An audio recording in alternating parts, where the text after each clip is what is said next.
let it ride. Red light on, mic stay hot. Schooley talk slick, shooter take shots. From puck drop takes to late night laughs. Lightning talk with that funky flash. No scripts, nah, just truth and tone. Thunder in the wires, Tampa grown. When Schooley speaks, better lean in close. When shooter fires, everybody knows we the thunder. Feel that sound, bassline thick, make it bounce around. Put that funk hit, play and stay. Tampa Bay, all damn day. Benchmark arena, feel that sway. Boats on ice, let them skate that way. Say it loud, let the whole world know. Lightning hockey, we the thunder. Shooters games, late night grind. Hype in the chat, still sharp on the mic. Schooley cool, call it like it is. Break down plays, don't miss a shift. Coots with the sauce, point and flight. Fastest slam doors every night. Who got the takes? Who bring the heat? Shooter. From the couch to the rink, say it with your chest. See that thunder, funk it out. Clap your hands, let the speaker shout. Benchmark rockin', Tampa Bay, blue and white. All damn day from the season grind to the go home blow. It's lightning hockey. We the thunder.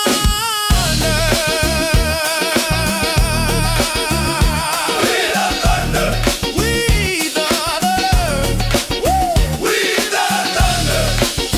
Hey, hey. We the thunder. We the thunder.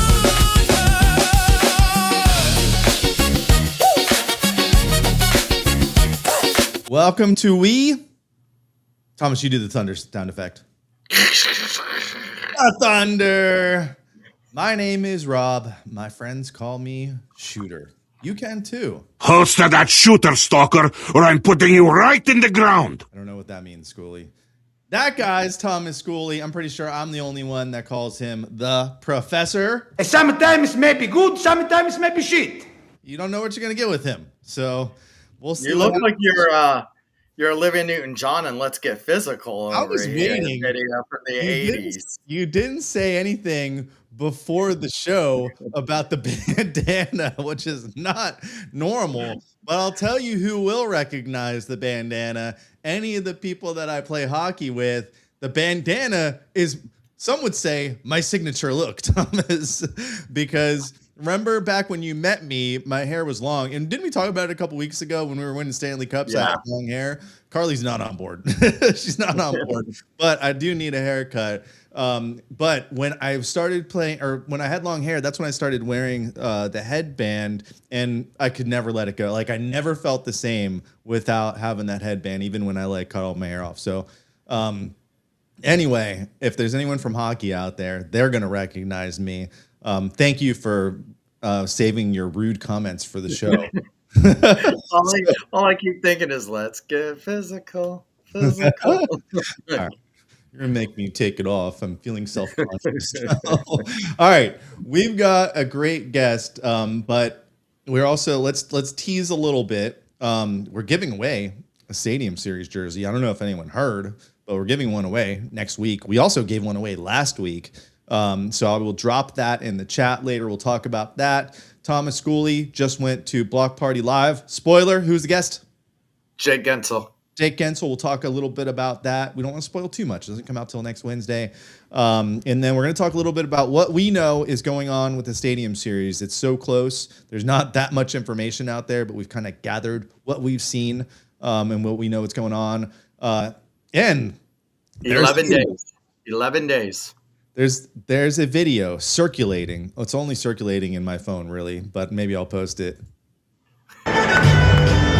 Play-by-play of Thomas Schooley with our friend Greg Wolf doing trivia last night. Do you think he won, or do you think he blew it and failed like our friend Ty did last season? All right, we can't keep her waiting anymore. We have an awesome guest, a first-timer on the show, a person that's newer to the team, and she's subbing in as the rinkside reporter. As we know, the great Gabby Shirley has just had a child. I think it was last week, right? Somebody had to fill in while Mama's doing her duties, and we've got her on the show here. So let's bring in Julie Stuart Binks. Julie, you know what we do when you come on the show for the first time? What? We give you one of these. A lightning strike. So, I love it. thank you so much for coming on. I warned you. I switched it up on you. We're going to play a little game later.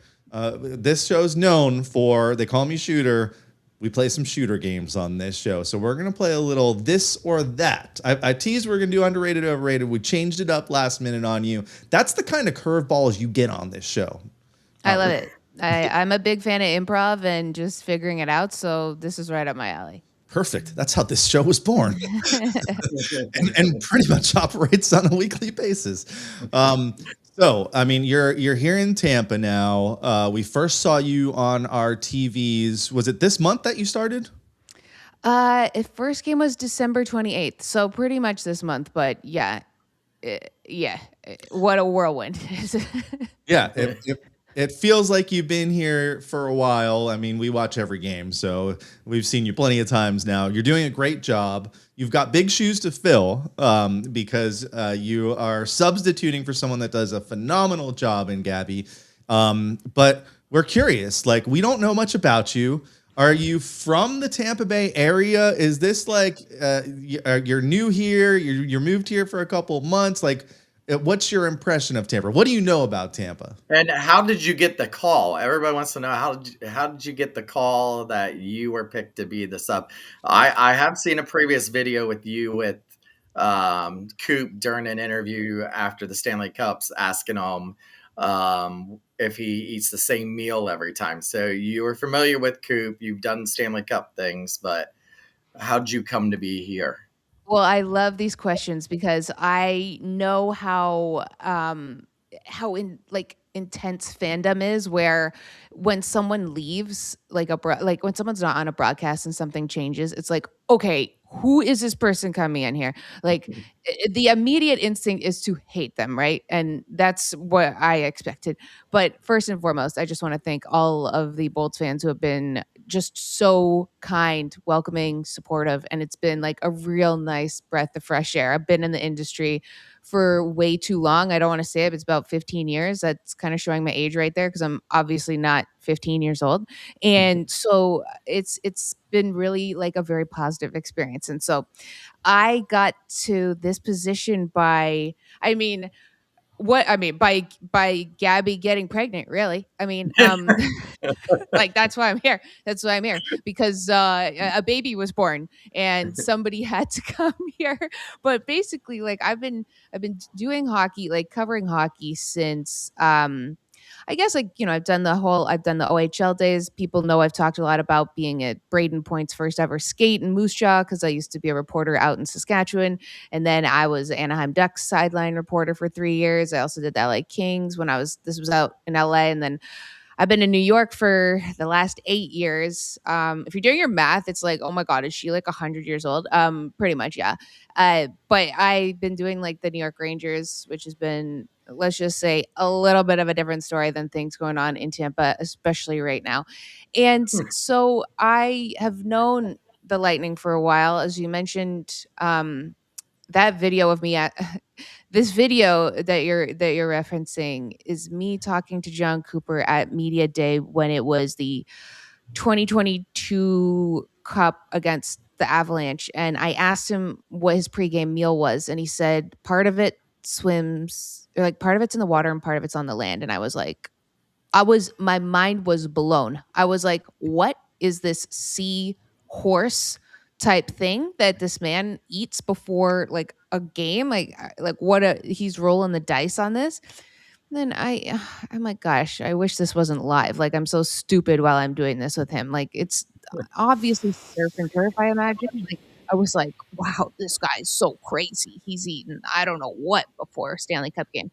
Anyway, known Coop since he won the Calder Cup with the Norfolk Admirals, and I was at like a Calder Cup party for Brandon Siegel, and that's when I first met him, and that was in White Rock, British Columbia. And then obviously paths crossed when I was covering Anaheim Ducks, and then did for TNT in 2022, that same year. I was covering Tampa and Toronto in the first round, and I had 2 games in Tampa, and then unfortunately I got COVID and was stuck in a hotel room outside of the rink in Toronto. So like I could hear the goal horn like 10 seconds before I could see it on TV, and I was in a bad place, not gonna lie. I was seeing my dream job on TV while I had COVID, and I was just like, yikes, this sucks right now. So anyway, the lows are low, but the highs are high. And I'm back here right now. I got asked to audition for this job. So I did do an audition back in October, and I pulled out all the stops. I basically gave it everything I possibly could. And I didn't hear for a while, but I thought to myself, if it's supposed to happen, it'll happen. And then I bought an apartment in New York City, and I got a call saying that I was asked to come to Tampa. And I was like, yeah, let's go. Let's ride. And so that apartment is sitting empty in New York City, fingers crossed. And I am here. And I have been like, I'll end this little soliloquy I'm on right now, but I'm just so, so, so grateful to be here. I'm so happy that two very good things can happen at the same time. Gabby can have a baby and start a life as a mother, and have this awesome experience, while at the same time I can do hockey again, and then she can come back when the regular season is over and other things happen. We won't talk too much about that right now, just because superstitions. But I'm just so grateful to be here, and having rode the roller coaster of the industry, and having understood what it's like to be in this position and then not be in this position. I'm just, every single interview and every single game, I sound like a hockey player now, but like I'm just so grateful to every shift I'm out there, every time. I take it one play at a time, and I'm just happy to be in the game. So what I heard from that is, if we want to go to New York, we have an apartment to be in. This one. By the way, There's two, to be honest. Yeah, go ahead. Last night the Lightning did show a picture of Gabby's baby, Yeah. right there, and welcomed her. It says, "Welcome to the roster, Ella Rose Witt, born January 7th, 2026. Congrats to Gabby Shirley and her husband Clay." I love So that. yeah, so the Lightning did put that up there last night at the game. I hadn't realized, guys, like this was the first home game that Gabby's baby had been born, because and so many people were coming up to me at the rink, like, because there's been so many games on the road. Like, it's been just this crazy, crazy, crazy month. And so I had a bunch of people who work at the games just being like, oh, has she had her baby? Or like, when did she? And I was thinking, man, like she had it a while ago, like it feels. And then I'm thinking like, wait, no, she was at the last home game, and she was going to go do the arrival interview, and then her water broke. Like, I don't know if that's like a public thing, but it is now. I am a reporter, team reporter. So, but she worked till the very last second that she could, until her baby was here. And so then that was that game. That was the last home game before the one that they just had last night. So, And how lucky do you get filling in for that she got pregnant and had the baby this close to the Stadium Series, that you get to come in and now cover the Stadium Series, that's in 11 days. But wait, she? Because Stadium Series is kind of the NHL. Oh, it's not, right? That's right. Yes. Do you have any? Are you going to have an assignment for? Well, I mean, what does covering really mean at this day and age? No, we're going to be. I mean, I don't know what I'm supposed to say. I know I'm allowed to come on this podcast. That's what I know. But we're going to be doing like a pregame show, and I'll be doing some other stuff, but not for ESPN, but for the Lightning, like, and Scripps, the Spot will be doing a pregame show, and I'm super pumped. I've played in an outdoor game in LA before, like they had a media game, and I was very fortunate that, again, I apologize in advance if I seem to drop names, but like this is just how my life has gone.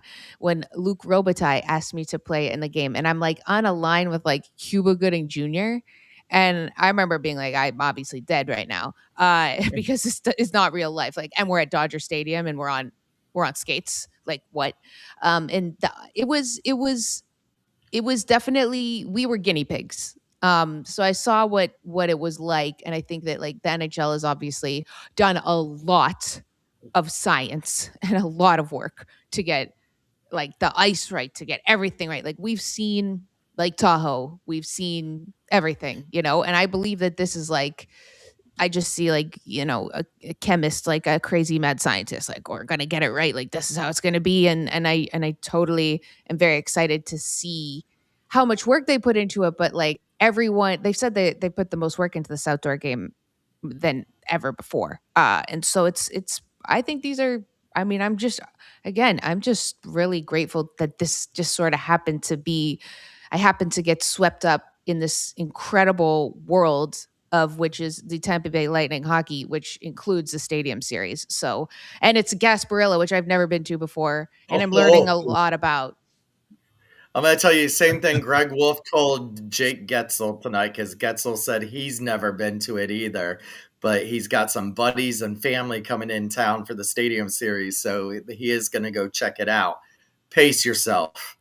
Greg Wolf did the great pace yourself, because it's a long day and you're going to see a little bit of everything and a lot of stuff you don't want to see. Yep. I can imagine. That's It's what Pat fun Maroon for all said the on the pirates. broadcast the other night. He was like, "Don't get too hungover." I was laughing. I'm like, I love that Patty is saying this on their broadcast right now. Just like, don't be too hungover. You don't want to like ruin the next day. Da, da, da. Like these are tips for people watching our broadcast. They're true. They're true. No lies detected. And I will say, I just expect, like, I'm living in downtown Tampa right now, so I'm expecting absolute chaos. And I love like I love the pomp and circumstance. I love themes. I love costumes. I love history. I'm gonna go to the Tampa Museum before and just do a little research on all of this, because I would like to, like, know what's going on before I'm like, yay, dressed up in pirate gear with like an eye patch on. Like I want to know. It's like St. Patrick's Day. Like what's the history of this thing? Yeah, you'll Well, figure it out pretty quickly. It's Pirates in well, Tampa, and they've got a lot of alcohol with them. And Patty Maroon is the grand marshal of the parade this year, Of course. which is just insane, because that guy's got to realize he's got to work the next day too, I'm sure. And I don't think he's going to hold back on drinking too many of those drinks, because remember, we had him here for 2 straight Stanley Cup wins, and he was sharing his drinks then during those boat parades, which was and like just know, living in downtown, the Pirates will be capturing downtown here in the next week. So you will hear. What does that mean? You're like, so by the way, you're going to be held hostage. So they come in and they actually steal the key to the city from the mayor. It happens every year. When do they do that part? It should be sometime next week. Before it's the same week as the invasion. So it should be coming in probably Monday, I would say, Monday or Tuesday. Yeah, there's usually all week stuff going on. The big parade. They usually will do the cannons downtown, and a lot of people, they warn people downtown, hey, these aren't gunshots. These are for the Pirates coming and taking over Tampa. So don't worry, guys. It's just the cannons and the Pirates, okay? Like the one tip I think I'll give you is, I don't know if you have a vehicle, but do not plan on driving anywhere on Saturday. No. And even like walking, because you might just walk down to Bayshore to go check out the parade area. It's just a sea of people. Like, it's a traffic jam of people to get over those bridges. So just be prepared for a ton of people. 75% of them are going to be wasted. So like, I have a good idea in my mind of it, because I have put myself in these types of positions before. So I have navigated very big parties with lots of drunk people. So I kind of have, I mean, just for research, of course, I know what this is like a little bit. But I will say, you guys mentioned when you guys were talking about, like Pat Maroon, I just wanted to let you know, like, I remember him back. Sorry, when he was with the Ducks, and that was before he was Patty Maroon, Grand Marshal of Gasparilla, 2-time Stanley Cup champion, 3-time Stanley Cup champion. Like, That guy is like that guy is like I don't even know. He's the ultimate he did it guy, you know? Like the ultimate living the dream guy, I would say. Yeah, no, we love him here. If you can drop our name, I know he knows about us because we actually used to. So he had, I don't know if he still does Letty dressing, but he did like a shampoo and conditioner and hair gel. I actually have some right over here, and we helped promote it for him. But we've actually never had him on the show. Someday he's on the wish list Oh, I bet. with Phil with Espo too. So. If you can drop them a line, let us know. I'll do my best. Yeah, I'm sure they're all pretty busy. So let's talk about this team. Like, you came in like in the middle of a huge winning streak. The point streak is still going on. I know since our last show, we kind of break up the season into weeks since we do the show weekly. But since our last show, we finally lost a game that we probably should have won, but we lost a shootout in overtime last Friday against the Blues. And before that, we really hadn't lost. I think the date was December 20th. So it's been quite a run for this team. And you probably know we had one of the worst starts in franchise history, definitely the worst start in Cooper's tenure here. But like, do you sense like a excitement in the room with what's going on with this team now, or does it just seem like you're covering a team like the Ducks back in the day? Is it different? No, it's 100% different. It is, it's unique. It's really, first and foremost, what a great time to come in to cover this team. Already a championship caliber team with a winning culture, and then now add this sort of this run that they've been on. And I hadn't been around for a loss until that shootout loss. And I remember I had so much anxiety in that shootout. And when Gage didn't score, I was like, and it was his birthday, I was like, no, I just knew it. I was like, they're not going to win. I was so invested. I was like, you cannot lose. I was like, no, like, I don't know how to deal with this team if they lose. And I'd never said that. Like, obviously, I'd never said that out loud before, but they were all actually in very good spirits when they lost, which I think was also, a hallmark of a good team is a sign of recovery. And they certainly recovered, and boom, bingo, bango, bongo. Nobody even remembers. Like, it's like point streak now. Like, like people are saying like, oh, the streak in Coop last night was like, didn't we lose? It's like, no, the point streak is still going, but yeah, you did lose that one game. But what Nick Paul was saying, and I kind of talked about it on the broadcast the other night, don't get that much time to go in depth in it, but he's like, this whole team is like, we're all in the same group. Like, there's no cliques, there's no little groups, everyone's together. Started with a lot of like bowling dinners, just like fun theme nights, but it's the guys, and they're on the road. So being on the road has gotten them really close, right? Like that's a great way to just even get to know your colleagues, your teammates, whatever. But then they've made sure that all of their family members are close at home, so that they, like, when they're on the road, their family members, like, say someone's like, oh, I'm lonely, or I want to watch the game, or I need somebody to help me with my kids. Like, they know that they can call so-and-so, they can call whomever, they can have their own parties, they can do all this kind of stuff. And he said that, it's unique in the fact that he was like, I haven't really felt this particular feeling before. And DeAndre Lou was beside me when we were interviewing him, and it was like, we all got this weird sensation that it was like, oh, this is the key, right? Like, that's the next step of a team is its identity, its culture, its room, and they have it, which is very difficult to have, to keep, to cultivate. And you get like kind of goosebumps even thinking about it, hearing them talk about this this love that they have with each other. But then, to that point, what I also love about it is that they do not they have a lot of fun making fun of each other, because like, I'll go in the room and I'll get interviews that I'll record on my phone that aren't on TV, but then I'll use the quotes in hits that I do, and like, there's always guys razzing each other in the recordings.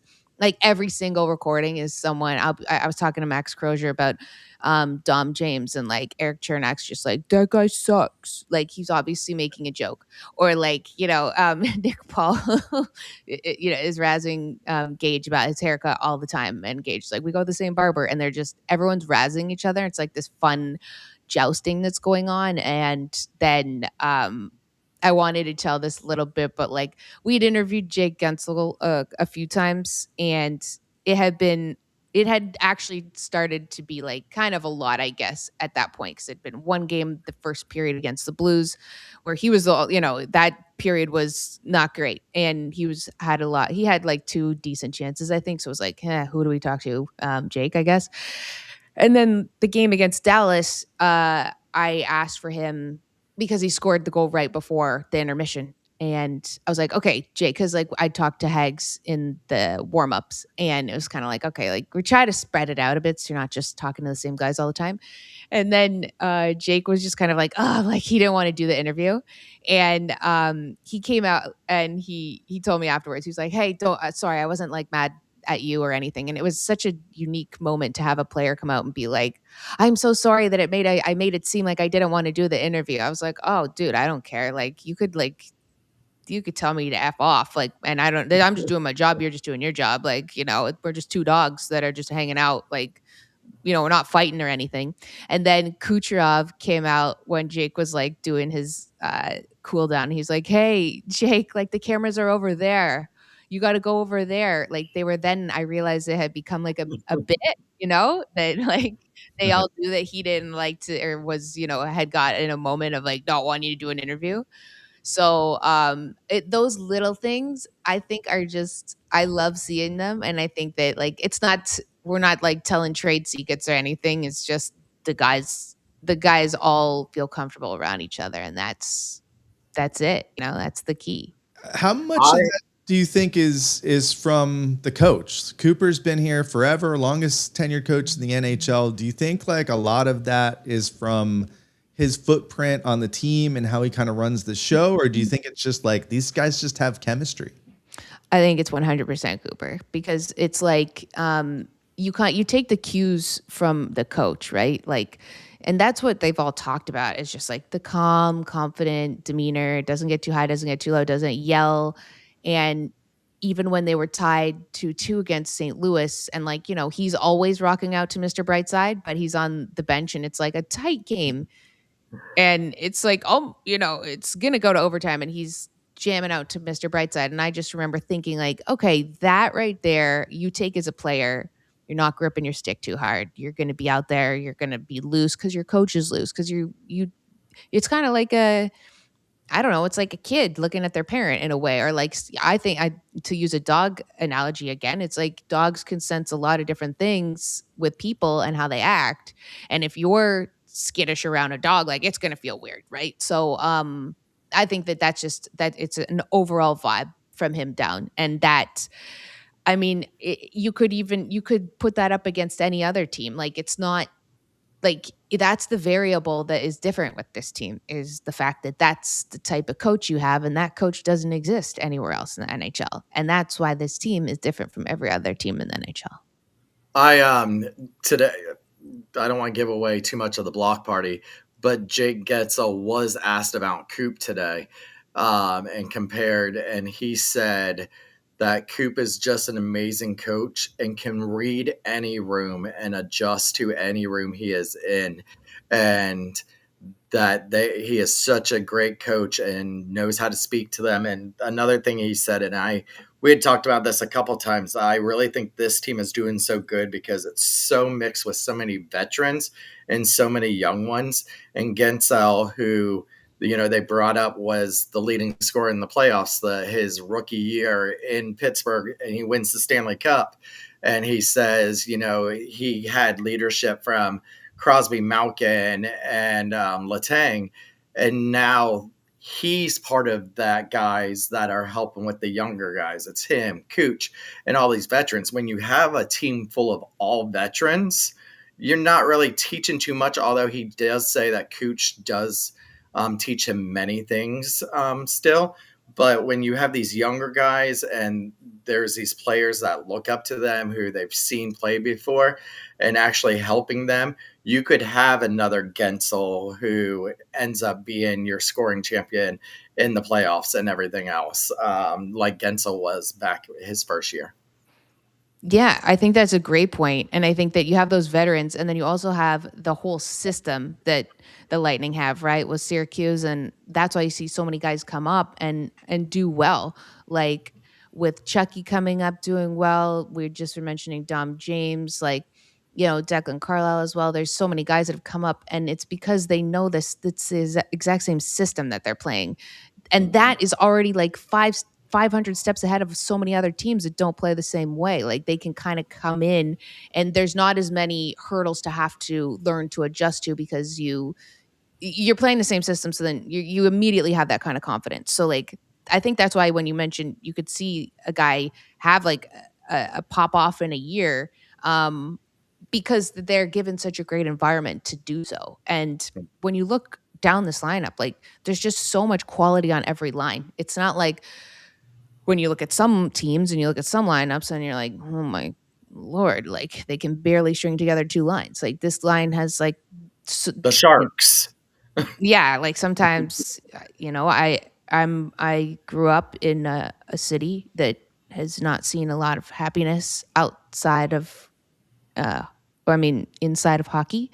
That's Toronto, and so like sometimes I look at, I looked at their lineup at the beginning of the season, and I was like, what is that an NHL lineup? Um, and I can make fun of them because they're the Toronto Maple Leafs, and it's easy to make fun of them. But this one is a team where it's like you see them, and it's like, especially we talk, everyone talks about the Yanni Gord line. It's like, I love energy lines, but then it's like you seeing guys come in, as you mentioned, oh man, like Nick Paul I called him, I said, are you the like I'll figure it out guy? And he laughed. He's like, yeah, I am. Like I'm kind of just thrown into any situation and like I'll figure it out, right? And so I love that about this team and about guys like him. Yeah, when you've got Nick Paul and some other like veterans from the NHL playing on the fourth line, it's Yeah. like, whoa, okay, this team's deep. And it wasn't like that the last couple seasons when we've had these first round exits. So, I mean, you got to give a lot of credit to JBB for bringing in these guys. Like Dominic James was in Chicago's system, and we like picked him up right before the season started and said, hey, we're going to give you a chance. And, finding a DeSuze out there, getting a Holmberg from Toronto. Yeah, there we go. Like Island of Really Misfit drive. Toys. They don't work over there, but you bring him over here and boom, he's already passed his career high in goals. Have you gotten to spend any time talking to JBB? Yeah, well, I was at the meeting that they had that was Fireside chat type of thing. the fireside that was a chat, couple weeks ago.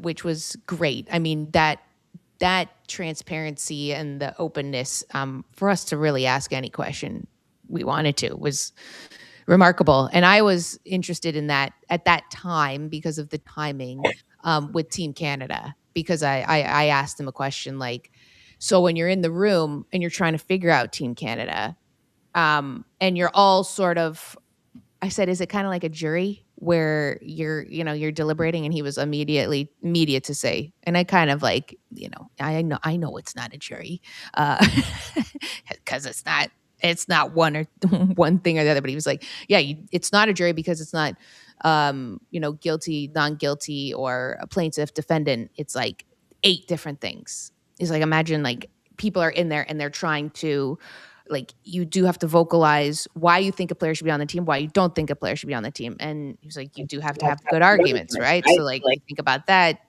JBB, John Cooper, probably pretty good guys to have very good arguments. Whether that is for or against whomever should be on that team, that they're going to come with just like an incredible hockey mind, incredible hockey IQ, but a way to convey their thoughts and opinions to others that makes sense for why a guy should or shouldn't be there. And I think that communication is, paramount. But JBB keeps impressing me every single time I see him, I meet him, I talk to him. And I'm personally like, oh my gosh, I need to be a better person whenever I see him, because he's like very, like, he is the epitome of like success. So that's great to have that as your general manager. That's all I got to say. Yeah, it all starts at the top, and I'll tell you, you have a tough job because you've got like first of all, hockey players. Let's be honest, not the easiest to interview, and not all of them, right? Like some of them are a little bit chatty, but I'd say most are. It's tough to really get like a good sound bite out of them, and you haven't even really had the chance, like at least on game days, to deal with the captain. Victor Hedman's been out. I know he's been I haven't even. So he's a really good one, but the other one's McDonough. Like Eric Erlandson was telling us, like McDonough's great. Like he's just a great soundbite machine and great to talk to. Yeah. So you haven't even really got to experience these guys. Well, I will say, sorry to interrupt, but I did when I was with TNT. I did talk with Hedman, but all my pictures are of me with a mask. It's really, really jarring to see it. So I'm like, I can't really be like throwback, like, but and talking to McDonough, and I also covered the Rangers in the Stanley Cup in 2014. So I like, and when he was with the Rangers too. So seeing that whole transition, because I'm old like them, right? So like I've been around. That's what I'll say is like my age helps because I have covered those guys before this, but I haven't this year. I think it's just going to be interesting to see when they are back what happens. Yeah, we were hoping you would tell us what's going to happen. Yeah, like even if I knew, I mean, I don't know. I think it's a great problem to have, but it's definitely something it's a great problem to have. But I also do believe that the Olympics is going to be something that we have no idea what kind of impact it's going to have yet on all teams, right?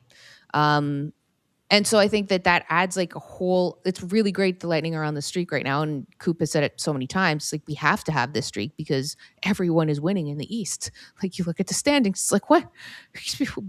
Won how many straight? 11 straight? Whatever. It's like, it doesn't even matter because everyone is winning every single night. That being said, we saw what happened after, not really what happened, but like Four Nations, nothing really like you don't really learn anything from that other than that was maybe guys get confidence or whatnot, that kind of thing. But I'd say, and maybe some guys got injured, but like, I mean, the Olympics is something that will be unlike anything else. And I'm going to that too. So I'm a little stressed right now with like planning a pirate outfit and then also like doing my onboarding for like going to Milan and like, all that kind of stuff. So it's a little bit cuckoo for Cocoa Puffs over here. Will we I'm going to Jacksonville. Oh, yeah. Hey. Person, the Milan of Florida. Yeah.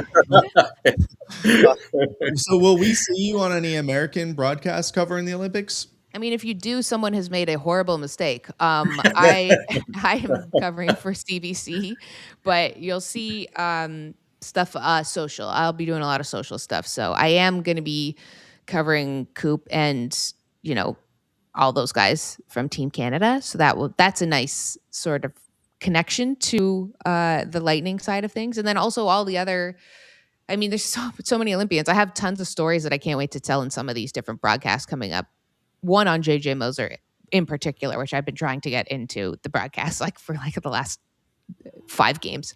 But it's a great story. And so they all have unique stories. And I just love that this team is so international because, and within that, they all have such cool stories within being a part of those teams, right? Like, gosh, the United Nations on this team, they don't, it doesn't feel like they're from all over the world. But then when you see all the flags and you see the countries, you're like, oh my gosh, wow, these guys have got some great stories and interesting upbringings and backgrounds, and I love that about the guys. So yeah, so many things that you can cover and stories to uncover. I have a special assignment for you that you're probably going to think is impossible and probably is impossible. We need more Nikita Kucherov interviews. I know they barely came out there. Okay, but and I can only imagine like what goes on inside your head when it's like, all right, I gotta interview Nikita Kucherov, and then I got to go do John Cooper. You probably haven't had that happen yet, but just like the balance of trying to get Cooch to say something and then trying to like translate like the answer that John Cooper gives you that blows your mind, you know? That's a challenge. But yeah, we love the Cooch sound bites. Obviously, we're homers, all us Lightning fans, and like we love whenever they make him go and do an interview. So you gotta get one or two. Well, I mean, okay, I'm gonna just stop you there. What I've learned, so right, I'm the new person, right, on the broadcast, which and in everything. So everyone is already shook that there's a new person. Like it's just like, oh my God, what? Obviously everyone misses Gabby, and she's an incredible reporter, and the team misses her a lot. And then they're like, who is this Julie Stewart Binks? Why does she have a hyphen in between two of her last names, whatever? And so I come in and I'm just like doing the job the way I think I should do it, and then that's not the way though that it's been done, right? So sometimes that's been a learning experience, like just the little nuances of that, or like I'm much more of a weirdo, much more of like a quirky person than Gabby, and me and her have discussed that, because I really wanted to do all these TikToks with her before, and she was like no. She's much more professional and mature, and that's why she's a mom, and that's why I'm not. And so um, there's just different energy, I guess you'd say. So I haven't been in the trenches with everyone for all this time. So I think that there is a positive to that, in that like I don't feel scared, and this will come back and backfire on me, and I'll get like I don't know what, but I don't feel scared to go ask Nikita Kucherov for an interview. Like my job, like I don't feel scared to go sit down beside him in a stall and just say, hey, like buddy, like I'm Julie, I'm the new person here, blah blah blah, just talk to him, and I think that he could just be like go walk away from me, and it'd be like, all right, I tried. But I think there's more of there's less of like a desire to be like, yeah, you don't do that, like don't do that, because he's probably not going to talk to you. And it's like, but what if he does? Like when I was with the Rangers, and when I say with the Rangers, when I was in New York, like, so Artemi Panarin never talks on camera, but sometimes he does. And when you are someone that holds a microphone, like I remember just like I'd put the mic in and he'd be like, no. And I'd be like, take it right out. But then like the one time he doesn't say take it out is the one time he'll talk. And then people will be like, your boss will be like, what? You were there and you didn't get the mic in to talk to Panarin? And you're like, but he normally never does it. So you just like never know. Something could change. And sometimes you just got to like shoot your shot, honestly. And it depends on how the guy's feeling that day. It's amazing. Sometimes you can, like, after the loss, I was so scared because, again, I had never experienced a loss. I was like, oh gosh, I was like, please, everything be okay. Oh my God. They couldn't have been easier to talk to. And it was just me. I was the only person there. And I had my two microphones, which, like, just as like pulling back the curtain a little bit, like, people normally hold them in one hand, two mics, like if you have to, like the Tampa one and then the Scripps one. But I hold them in both hands. Like I'm like one of those airplane people that's like signaling. So Oliver Bjorkstrand was like I'm interviewing and I'd be like, all right, so blah blah blah. What was you guys came back, da da da da da, and then like ask him, and I'm like, and the power play clicking, like you're in the bumper, blah blah blah, and he was like, it's so weird watching you interview with the two hands. For anyone watching, it is really weird. So yeah, that's another little experience of someone doing the job a little bit different. But then the players, when you kind of like get them out of their normal routine, they're like a little bit more, I don't know, they're kind of they get out of their own cliches and own stereotype, like the way they do their job as well, right? So the energy is a bit different, and every team can use things that can kind of shake things up, and then they figure it out. So We also know we've gotten the opportunity to be up in the press box last season and then go down for the after game interview. So we also know, for a little bit of pull back the curtain, you don't get to pick your interviews. The yeah, team picks which players are coming out. Um, you guys get to pick one or two, don't you? That right off the ice and stuff like that. But when the fans see those interviews, that all the reporters, Eric Erelson, Jay Retcher, and Deandra. and Okay. yeah. Deandra, Ed, all them. You walk into the locker room, and Brian Breesman has the three players that are going to come out listed behind, and then one player comes out, does a few questions, goes back in, and then they're like, and here's Nick Paul. And then he walks in, and then you go across the hall and you go into the room and you sit down, and then all of a sudden, head coach John Cooper. And then he comes up to that desk that everybody sees, and there's like a chair of like 40 seats in there. Mhm. And so sometimes you don't actually get to pick who you're interviewing. But so we've been there and done that. So we get it. Hold on. We've been there, and luckily we've had the opportunity to do this. Maybe we'll see you sometime this season. But ask Thomas how many questions we've had the cojones to ask on our 5 or 6 times down there. None. 0. We're not professional. It's No, like, but let's you know, not be there. that's okay. I'd say that I would like that's fine by me. By not, you don't have to do that. And I think that there's like, especially when you're down there for some of your first time, all that, like, again, conceding to a lot of like the New York royalty. Rest in peace, Larry Brooksy.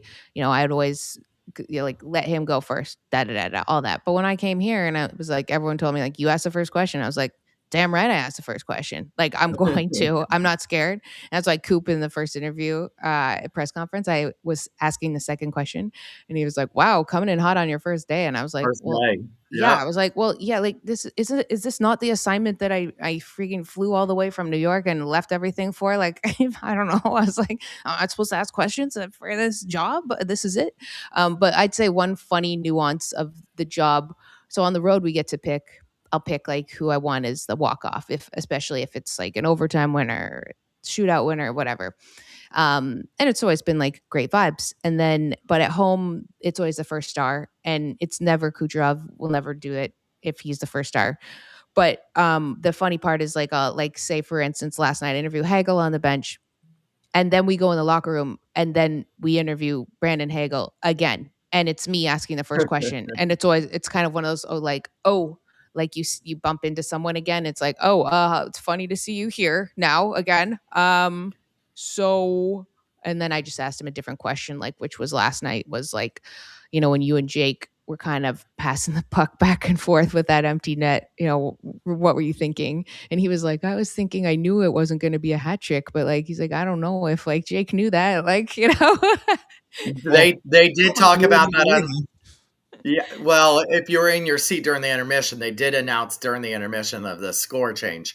But they did ask Jake about that today on the block party, and they said how unselfish he was to give it back to Hagel.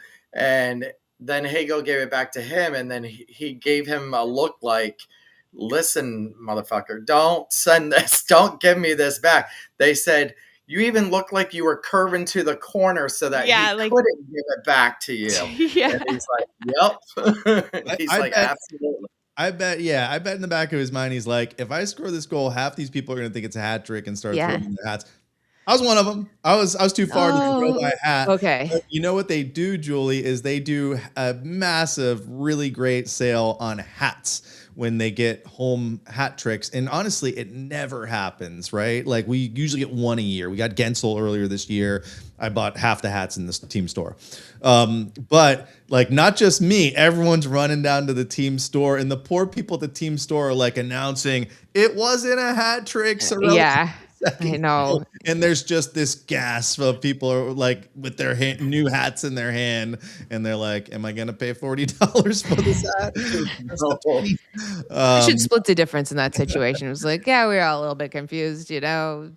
Yeah, it would have been a smart move. Let's play a game. You're not getting out of here without playing a shooter game. We've got an easy one for you. We've had some really tough ones in the last couple weeks, and I've been having people go head to head with Schooley, and they're all beating him. So I got to give him a break.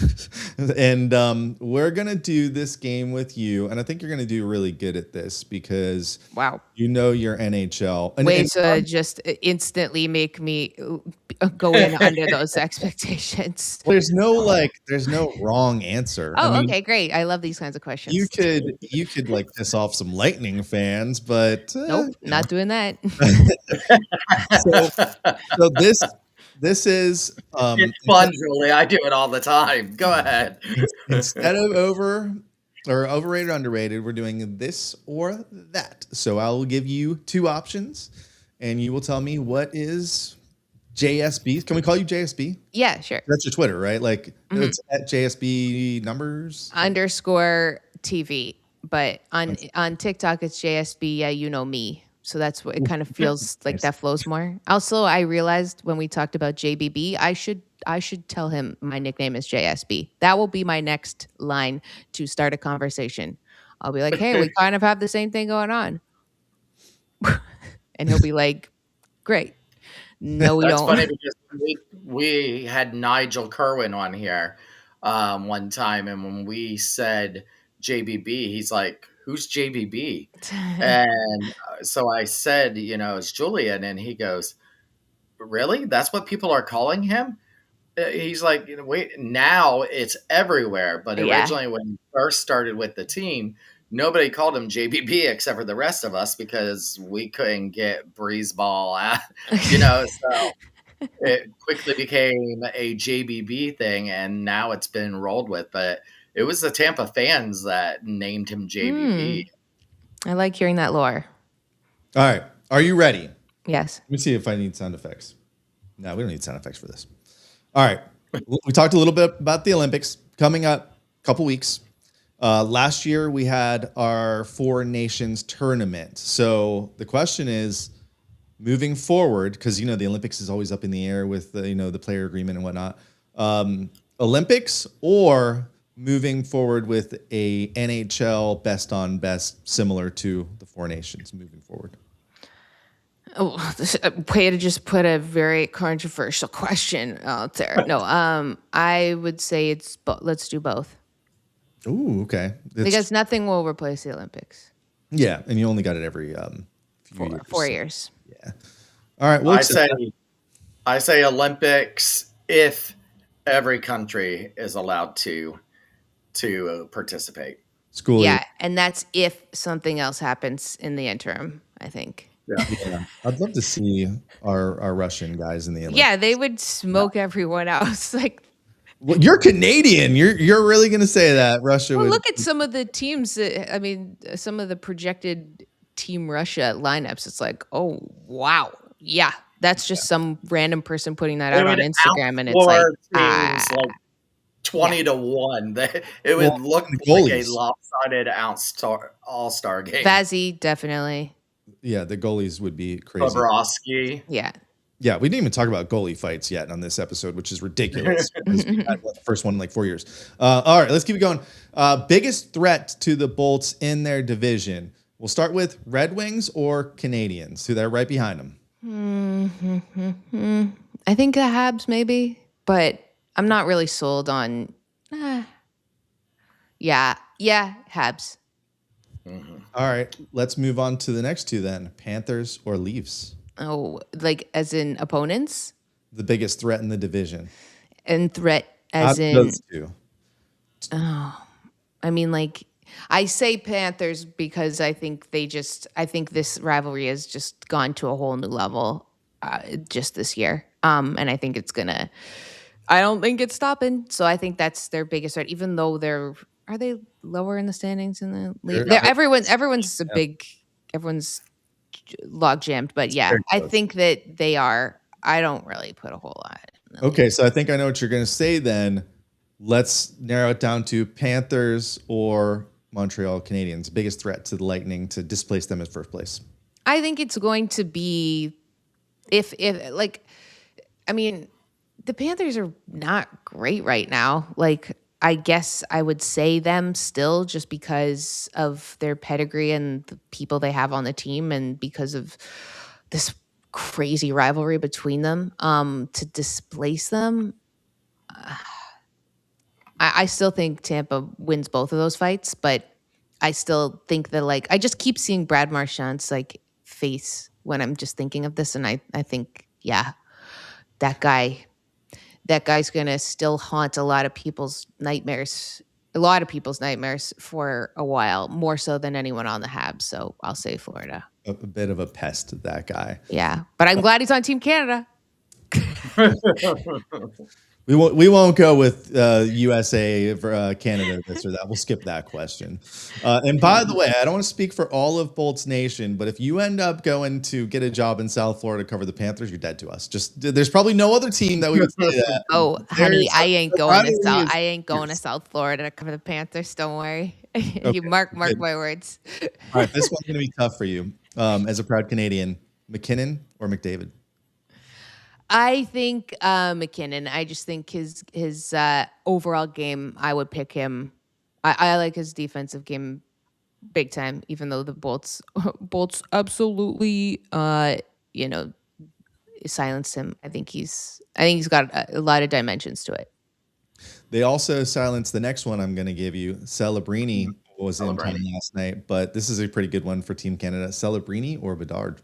Celebrini all day, every day. Any interview I've ever done with other people about him is like, oh gosh, I really would love to be a hockey player playing with Celebrini, because they all talk about how he is such a goofball kind of weirdo in the room. And like Tyler Toffoli told me that he's like, he'll say something weird to me before we're going out for like the third period or like overtime. And he'll be like, bro, like, get it together. And then he'll go out there and score the game winner. And it's like, this guy has the ability to be so fun and loose and different and cool. And Coop even mentioned that in the last night in the post-game stuff about him, just like what an incredible person he is. Like incredible in the sense that like he's a vibes guy. Like you want to be around him. And you kind of don't see that, right? He looks quiet and like he's like a kid. He's 19.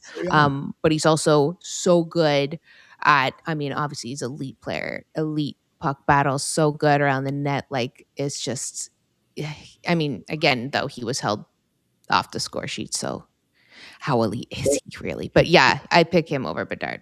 He did The get videos of him and Will Smith. I know. They were great. They're just such besties, and they're so great. And then just to answer that real quick, Shooter, which one made Team Canada and which one is sitting at home for the Olympics? Well, is that like just a layup for me? It was like, did I read the roster? Like Celebrini made it and Bedard didn't. Bedard sure didn't. That Bedard's not on that team, and he had that injury. I know he's back now, so I don't know how. Ask Coop how much that. And hardest question here: do you know which one is on Team Canada going to the Olympics, of which you will be covering? I was just telling him that you can tell which one's better and which one isn't. Okay. Because one made the Olympics, the other one did not. Listen, Yeah. You want me to make this harder? We can make it harder. Now it gets harder. Coaches challenges or adopting like a full-time video review system where they call down and review questionable calls and goals. Oh, so like a VAR situation or coaches calls? Coaches calls. Okay. What about advanced hockey analytics or the old experience in coaches' intuition? No, I like the analytics better. Because I think you can get like, it's like that movie Trouble with the Curve, right? You can, and I've been in scouting rooms before. I worked with the Bruins and I've seen how they talk about different people, players, and there's just a lot of subjective bias that gets in there. And then that's just no one's fault. That's just how the human brain is wired. So I think you have to have advanced analytics in there. Yeah. Wasn't it Wall who just during that interview said screw analytics? I think it was Wall for the Islanders in an interview the other day about pulling the goalie early. They asked if that was analytics or if that was his call, and he was like, screw analytics. I'm playing old school hockey style. And it can work. By the way, I want to do a little break in for a little We the Thunder commercial. So, Julie, you don't know this, but you are the first of hopefully 2 confirmed, you being one of them, women in hockey that are going to be on the show the next 3 weeks. So you kick it off. Next week we have Casey Hudson, who used to cover the Lightning and now she's covering Boston. So she's going to come on and tell us about like what to expect from the Bruins, because we haven't really played them yet. And then I'm hoping, she didn't confirm yet, but I've been talking this year with Megan from Stathletes. I think that's Stathletes, right? Because she's on TV in Canada all the time. And she runs that company with the advanced analytics and everything. So I'm hoping she's going to be the third one on our first show in February. So we've got an awesome. We always wanted to make sure we had women involved in this because we know a lot of awesome women Lightning fans listen to this show. So this is that's good. We love an ally. We all are in this together. So, appreciate you guys using your platform to help feature women on there, because there's a lot of really hardworking women that you just mentioned right there, and so many more. So, and also shout out to all the fans, but shout out to all the ladies as well, because girl power. all right. Joyce tonight at the block party. Joyce had a shirt on today. One of our friends, Joyce, that says, "Don't mansplain hockey to me." Good. That's a great shirt. Yeah. So, and we've had, perfect. I think this season, I think we've had more females as guests than we have had males, because we always start the year with Sonia. We've had Paris on. I think this season's going to be more females than male guests. Let's go the way it should be. Thanks, guys. All right, back to the tough questions here. Bolts Nashville Stadium Series jerseys or the current Stadium Series in Tampa jerseys? And hold on, I got them both right here in case you need a reminder. And for everyone watching, we are giving away one of these, but here is this year's. I can't see. And then here is the Stadium Series from Nashville with the bolts across the chest. What is your fave? I was also at that one in Nashville. I just went by myself, bought a ticket, had a great time. I was so cold though, so cold. I don't know. They both look pretty similar. Not gonna lie. Let's go with this. Let's go with the Stadium Series one that's coming up. Right. That's the new one. That's the correct answer. And I will put in the chat if anyone wants to enter our contest. Next week, we will announce a winner for that. And too bad you didn't know us back then for Nashville, because we had a massive party on Friday night on Broadway for this little get together. I miss that. It would have been nicer to have been there with people that weren't just me. Oh, we filled the barn. Eric Eraldson and Jake Retcher came up. Yeah. And we had the whole upstairs at Dirty Bastards. Lucky Bastards. Lucky Bastards. That was later. And then they started going downstairs too. It was a great time in Nashville. Awesome. That was awesome. That's what I said. I hate hosting it because we're not going to have those kinds of things here in Tampa. It was so much better. I'm glad we're getting this, and it's going to be a great time. But I want to do all these away again, because I love that, going to Nashville, seeing the players on the street, seeing them in the bars afterwards. Like that, to me, that made it that much funner, where now the players live here, so they're just going to be going home. Yeah, so it's kind of like a home game versus being on the road. Yeah, I get that. All right, continuing on, tough questions here. Winter Classic or Stadium Series? I mean, Winter Classic, I think you got to go with, because it's just, that was like the original idea of like the outdoor hockey, the iconic sort of outdoor rink like kids grew up playing on, I grew up playing on. Some of them haven't been like that recently, but I did go to the Big House for Red Wings and Leafs. That was snowy. That was great. I do like the ones that get cold and snowy. I just feel like that's the winter aspect of it, not necessarily like in a baseball stadium one. I'm not talking about anything in particular, but I'm just like making a random reference. Are you okay with like 75 degrees for your Stadium Yeah. Series? Yeah. That's probably what we're going to have. I am. But it has been cold in Tampa. I'm not going to lie. Yeah, it has been a lot colder than advertised when I was like, I'm going to Florida. And everyone's like, wow, Julie, that's so cool. It's going to be amazing and hot. And now I'm like, why am I wearing my winter coat? Not today. It was nice today. The weather report that came out today says low of 38, high of 57 that day. Heck no. I want it warmer. I want it warmer. I needed a little warmer for myself. Yeah. No. Oh, I love it. I love it. Listen, in Nashville, I had hot hands places you probably should never put hot hands, You can put them but everywhere. Yeah. I Yeah. did. I did. All right, a couple more here. 3-on-3 overtime, like they do it today, or should they figure out how to change this overtime up or extend it or something? Yeah, my Nate Thompson and I, a former Bolt, obviously, we had a podcast called Energy Line, and we talked about this. Like, yeah, I mean, probably find some way to figure it out because, like, the whole regrouping in the overtime just slows it. It's just, I don't know. Probably find another way. Yeah. Yeah, and it's it started so hot, and actually we won the first 3-on-3 overtime game. Jason Garrison, Tampa Bay Lightning. Forget what year that was, but it's kind of turned into like this whole possession game, right? Where they bring it back across Yeah. the blue line, and like sometimes it's really exciting, and sometimes it's like, all right, this is kind of boring with all this possession. All right, next one. Coolest new team name: Kraken or Mammoth? Oh, I think the Kraken. I think it's just because it's like release the Kraken. I just think that idea is cooler than like Mammoth. Because also I've just as somebody who doesn't. I mean, just I still think of them as Utah Hockey Club a lot of the time. So I'm like, oh right, the Mammoth. Like, oh, remember that that's not their name anymore. But yeah, I think Utah in general, it's cool. But I like Kraken better. All right. Two more. Current playoff format with a wild card, or No, do we go not the back wild card. We to go it? back.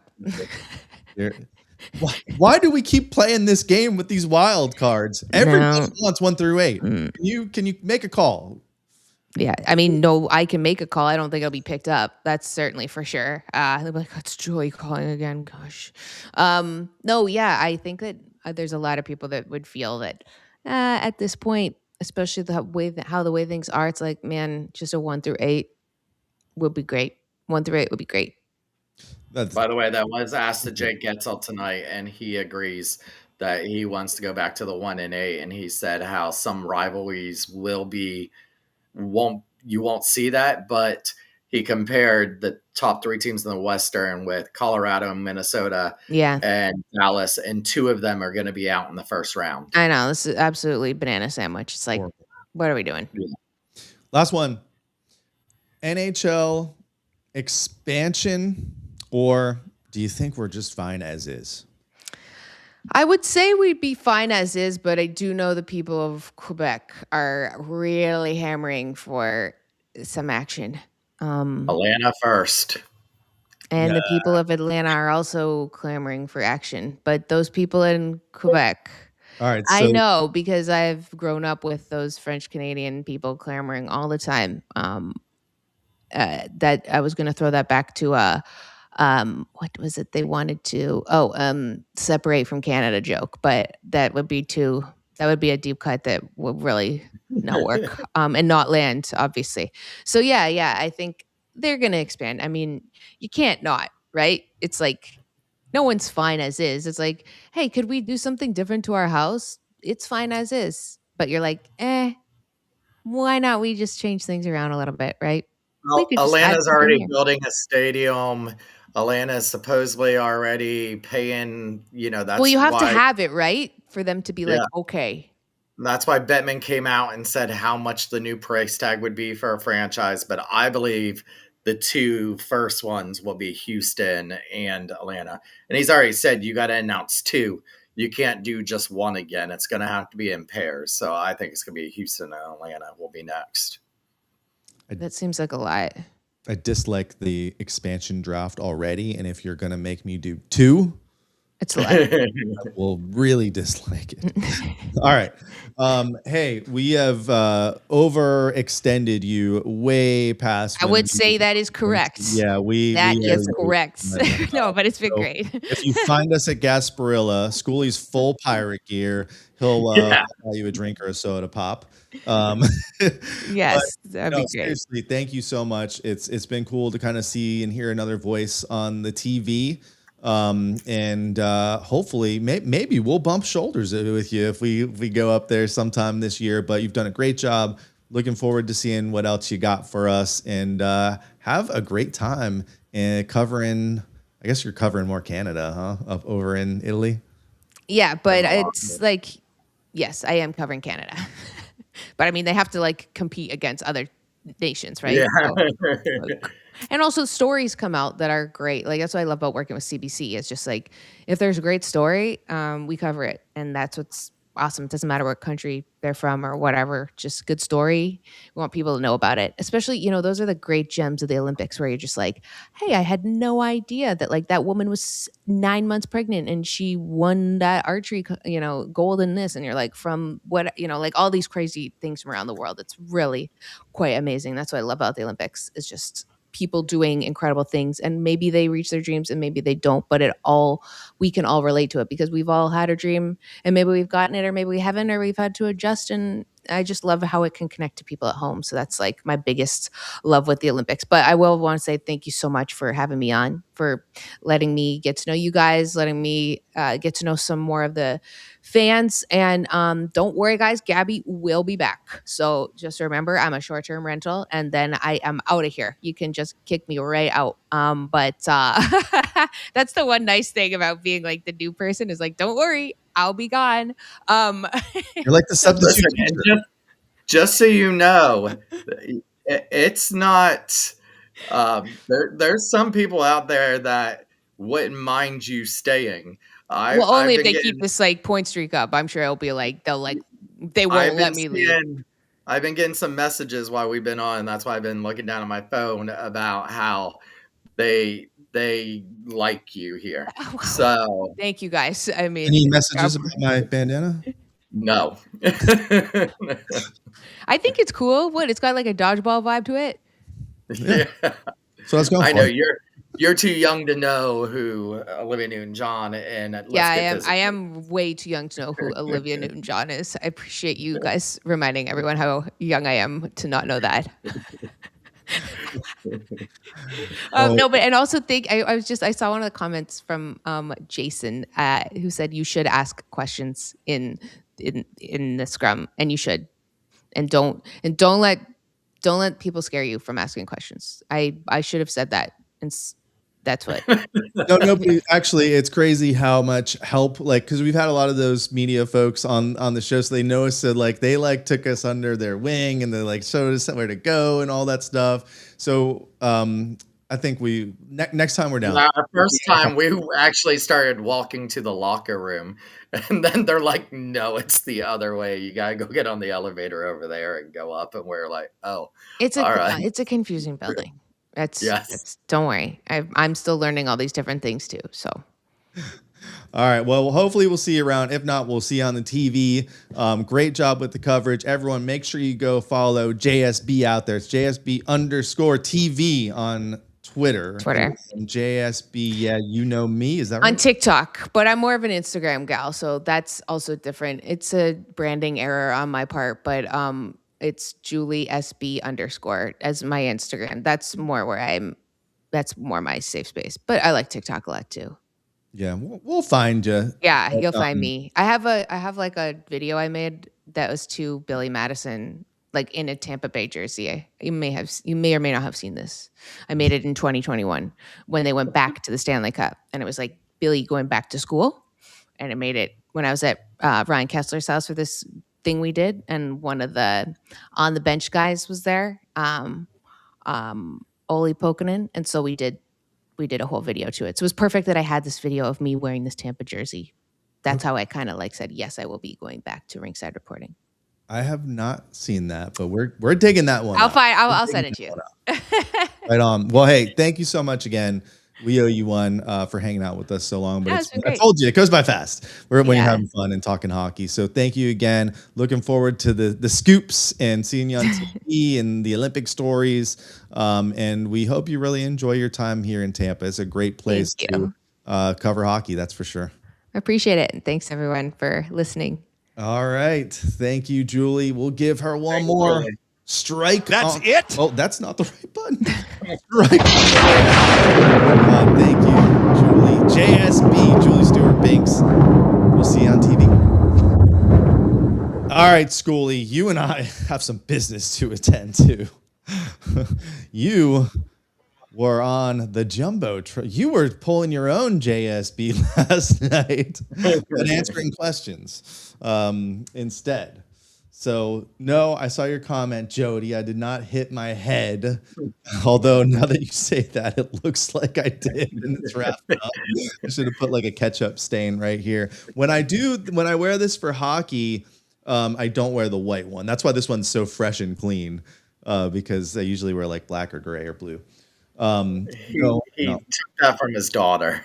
She's gonna come in after the show and get that medal. I have a whole pack of these. Steven knows. It's not stick tape. All right. So what else do we want to talk about? We want to talk about your amazing appearance. So with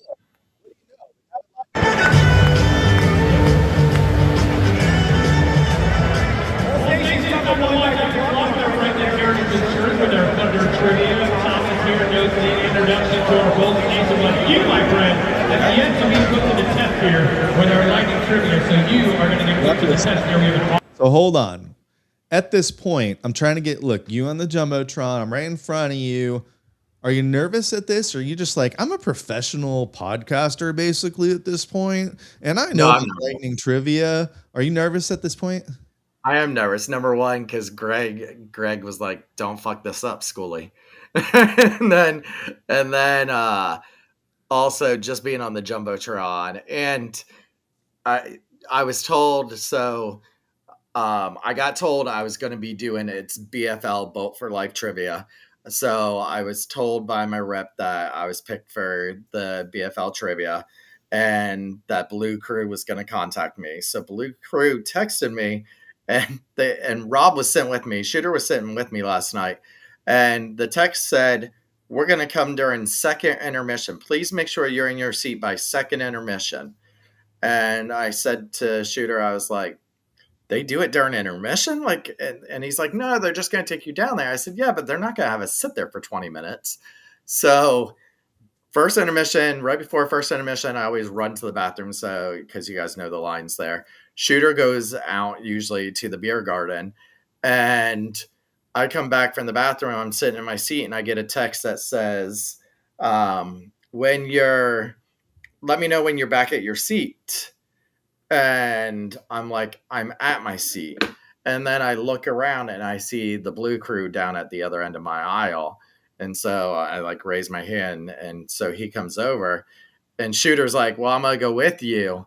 And then, but Shooter's not back from being outside. So he's like, "Are you waiting for someone?" I was like, "Yeah." He's like, "Okay, I'll go jump on the pole and start waving the flag until your other person gets here." So I'm calling Shooter, like, "Where are you? Come on. They're coming and taking me now."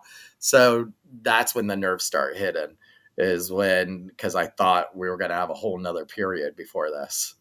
And didn't we score like 1 or 2 goals on the way down there to the second floor? And then, so he goes out at the Channel Club because they bring us through the Channel Club to get to the other side. And he goes out and starts waving the flag. And I'm like, "Hold on." And I start going to grab food. I was hungry. I didn't eat anything. So when in Rome, Thomas, and you're calling me over as I'm eyeballing that pizza. I'm like, "Pizza." He's coming down off the pole. Get over here. And then we got to go to the Greg Wolf section, the Lightning Vision section, where they've been camping out since COVID, basically. And then we're waiting there till we were like right at the 10-minute mark, right? The first commercial after the 10-minute, they did the first commercial was the military salute, which they were nice enough to sit us in the seats right below where the control desk is, where the Franzone does his magic from, where Paul Porter is, where Greg stands, all that. They sat us down in the leather seats that Shooter got cold ass from. They're cold leather seats. I shouldn't have worn my thong to the game. And then as we kind of go to the section and Greg sees us, because Greg was on the show like 2 weeks ago. He's like, "Oh, what is this?" Well, I hear him say when Schooley gets here, and then Christian, who is the Blue Crew, goes, "He's right there," and we turn around and say, "Hey," and he's like, "Oh shit." All right, let's continue here. And the sound's obviously awful, but let's see if we can hear it. Right, so let's take a look at our question here this evening, Mr. Schooley. We're going back to January 18th of last year, where Cooch recorded his 600th career assist in a 5-1 victory over the Red Wings. Thomas, your question is, who is the only other Bolt to reach this milestone? So, who was the other Bolt to hit 600 assists was the question. They put on there Stamkos, Hedman. Who was the third person? Yeah, St. Louis. In St. Louis. Did you know it right away? They said Cooch just got 600 assists. Who's the only other Bolt to do it? Immediately, my brain said Steven Stamkos. But when you were seeing what the gift was, the giveaway was a Hedman signed no solo hat. It was like, oh, then it's Hedman. So here's St. Louis or Scammer? Your answer, Mr. Schooley. He said, what'd you say? Something about Stammer, but it's Victor Hedman. I said, I know you tried tricking me by putting in Stammer, but it's the captain, Victor Hedman. And I got the hat. And you got it. There you go, Victor Hedman. Mr. Victor. So, by the way, this company here is it's a mental health organization that Hedman went with, partnered with for these hats, and a portion of each sale of these hats goes to the foundation. yeah, and Greg was wearing them. The Blue Crew was wearing them. So I guess we'll see more of that. Well, plus it was hockey or hockey talks. It was mental awareness, hockey talks. It was mental awareness. They started with a nice video of Sonia, and then we ended up getting, and Sonia made her return yesterday. And then pictures of us hanging with Sonia. There it is. During then the she came out to say hi. No, it was during the game. Did you hear the introduction he gave you? I think no. You need no introduction. Let's see if we can. Oh, yes. He did say that. He said someone who needs he needs an introduction. He needs an introduction. I don't need an introduction. Schooley does. He said, "You guys don't need an introduction in Bolts Nation."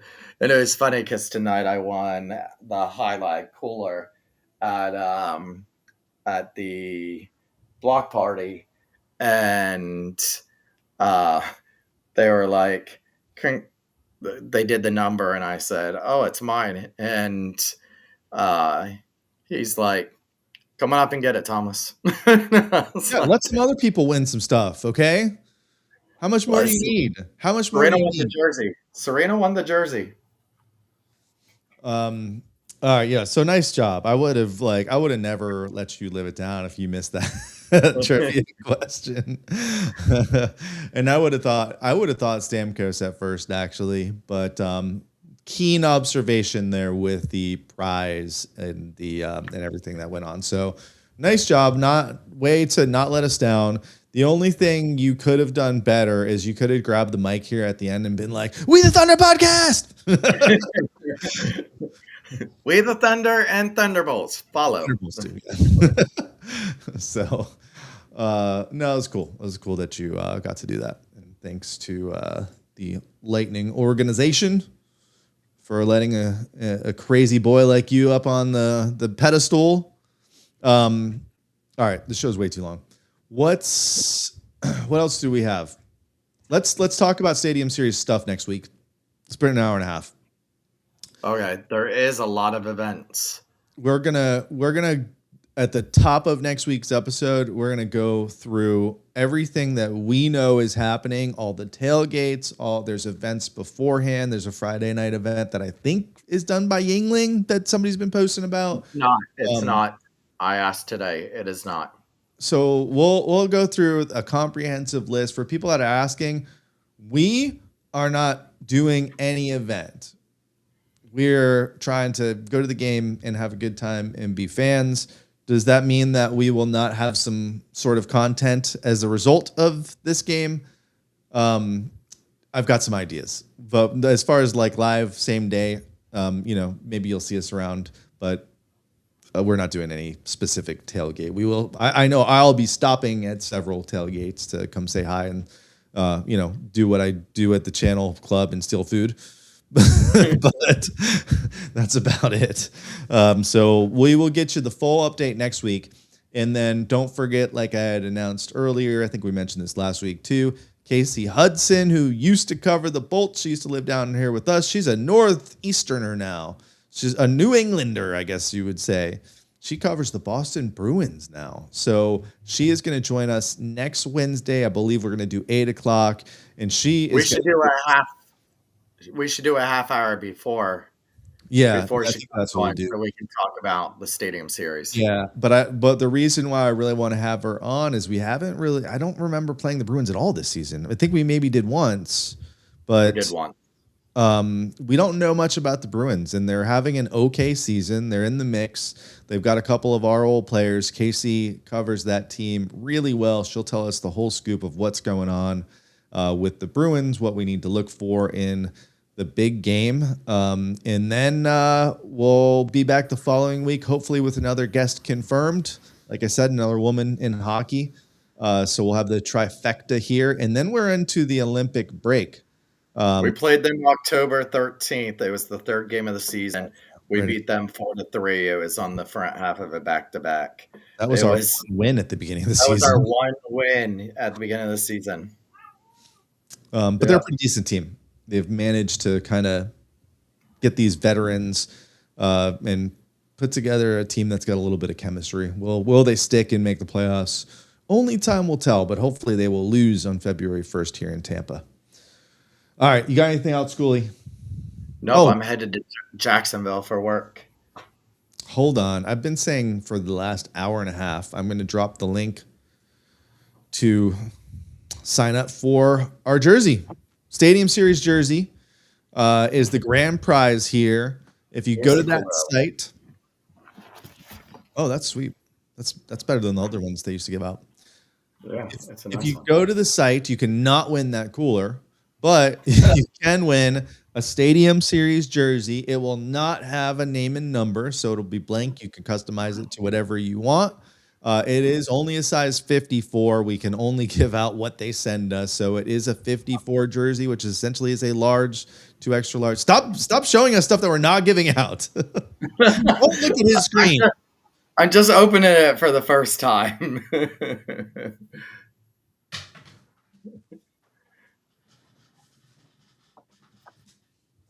It's a big ass magnet. Am I supposed to put that on my car?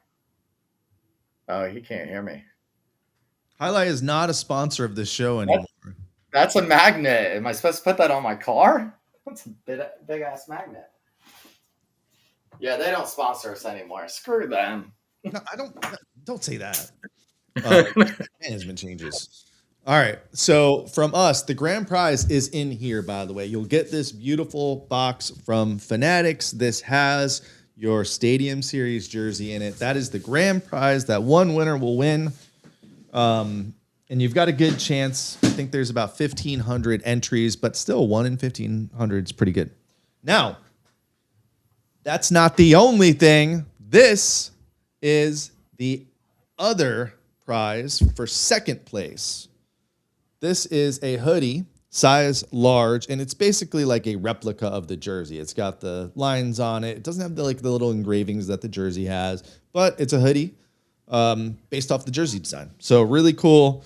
It is a size large. Again, our friends at Fanatics, thank you guys for sending this. All this merchandise is really great. You've got a Fanatics shirt on, super comfy. Like I don't get the hate for Fanatics anymore. Like the stuff's good. Like what's wrong with it? This is really good. It's really warm. I've had a lot of compliments for it. Apparently, it's not something you can buy online. This exact one. So it's kind of cool that they sent it to us.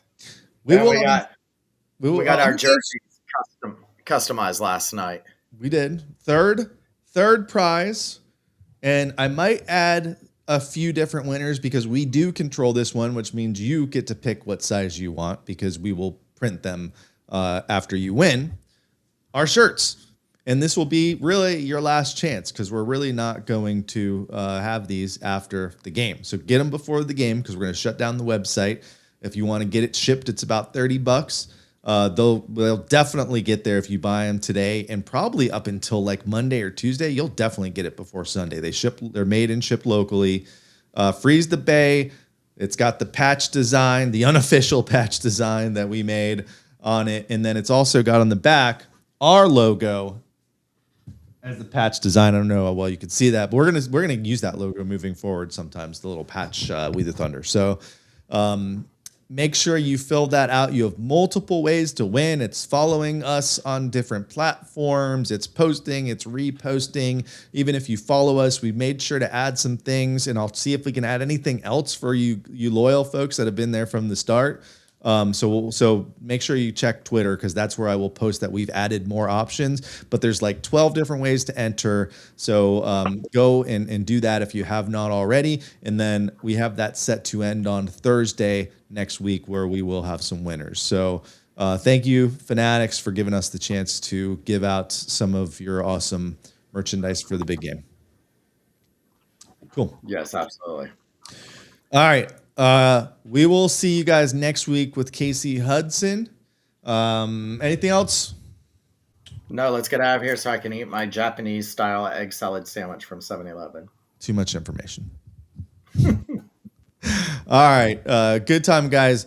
Big game. We didn't even talk about the upcoming games, but the next game, I believe, is on Friday night. Oh, right? Chicago?